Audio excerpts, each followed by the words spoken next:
What's up, YouTube? It's Randip and Dan with another video, and we got a big one today. The Minnesota Wild dropped a bombshell on the NHL this week, buying out two veteran players, Zach Parise and Ryan Suter, and they had a lot of money still owed to them, Dan.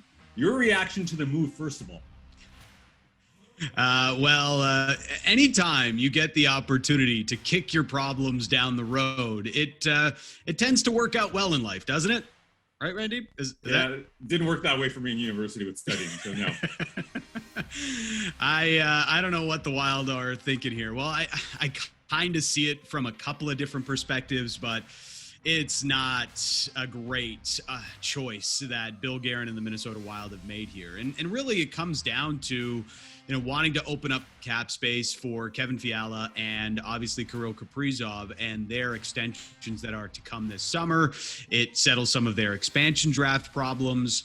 Well, all of their expansion draft problems, really. And it also gives them a close to $15 million in cap penalties a couple of years down the line for 2 seasons as well. So that is what is really going to be the difficulty that Bill Guerin finds himself in once he's through these next couple of seasons. Yeah, okay, listen, short-term gain for potentially long-term pain, because you mentioned the short-term gain. Potentially? No, it is long-term No, pain. but hey, listen, you get to keep star players, right? Matt Dumba, probably a Jared Greenway who plays further down their lineup. Now they're able to keep him. Kirill Kaprizov, as you mentioned, and Kevin Fiala. You free up that money, but $14 million, $14.7 million tied up in cap space when this team should be, based on the trajectory, based on the players that they have in a couple of years, they should be a team that's going for it. So that $50 million in a couple of years is going to hurt them. So I like it for the short term. I get the short-term pain, short-term gain element of it. You trying to keep your best players. You weren't sure what you had to do with Zach Parise. They almost moved him off a couple of years ago to New York Islanders, but I think Bill Guerin's going to regret this one based on the fact that it does a couple of things. Okay, you keep a couple of players away from the expansion draft. All right, check mark.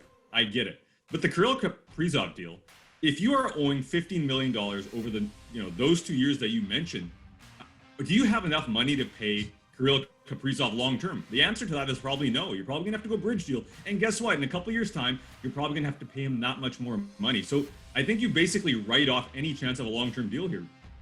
Yeah, it's tough because he's 3 years out from unrestricted free agency too. So a bridge deal really backs you into a corner if you're Bill Guerin with your star player, and it also forces them to go all in this year. But Ryan Suter is still really good. Like, I get the Parise part of this, Randip. Like, he was healthy scratched in the playoffs. They almost traded him to the New York Islanders. Bill Guerin knew he had a bit of an anchor there with Zach Parise. But Ryan Suter is still playing at a very high level. Maybe not what his salary was, maybe not living up to that salary that he was getting, but he was still playing as a top pair, certainly as a second pair D-man. And now you've just weakened your team by jettisoning him away, and you've carried on the cap problem.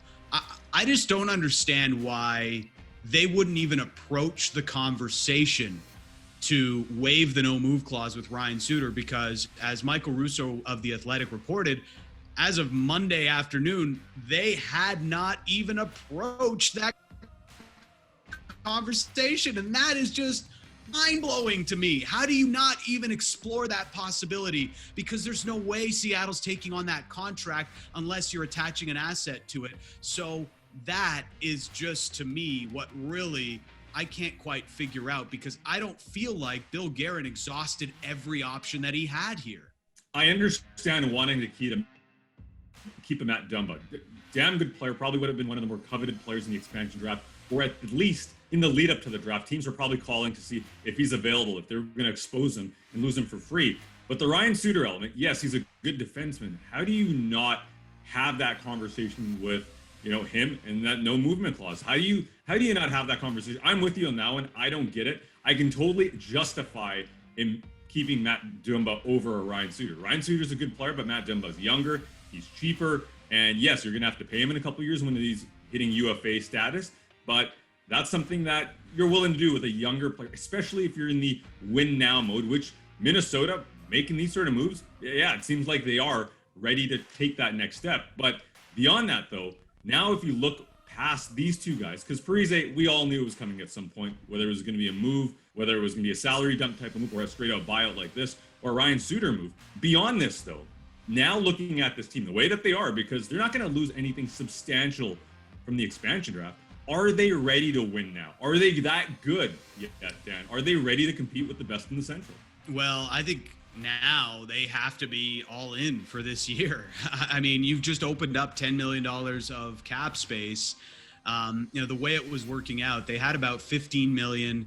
You could ballpark Fiala and Kaprizov at about 14. So then you're left over with just, a million and change to do the rest of your business this offseason. So yeah, you're opening up extra cap space here because you've just now forced yourself into being all in. So those rumors about the Minnesota Wild going after Jack Eichel, okay, but what about the long-term money? You have the dead cap space. Can you really do that? How do you go all in if you're just looking at short-term 1 or 2 year type deals? I mean, I like what Minnesota had to offer. They gave Vegas a run for their money, probably beat them if Marc-Andre Fleury isn't on one of the greatest heaters of all time that he had this season as the Vezina Trophy winning goalie. But how do you just force yourself into, okay, we have 1 year to go all in and we better make the most of it? I do wonder, with the Kirill Kaprizov, remember that whole report that came out with Kevin Weeks and there was a potential he could go back to Russia. Now all of a sudden $10 million frees up. I think he'll probably stay in the NHL. That's just my hunch. Where all of this money's coming up. And everybody was saying, hey, Bill Guerin's going to make a bold move. I, for one, did not think this would be that move, especially on the Ryan Suter front. What do you think of Bill Guerin's move to buy out Parise and Ryan Suter? Do you think it needed to happen? Or is this something he will regret in a couple years' time? Hit us up in the comments, like and subscribe. We'll catch you next time.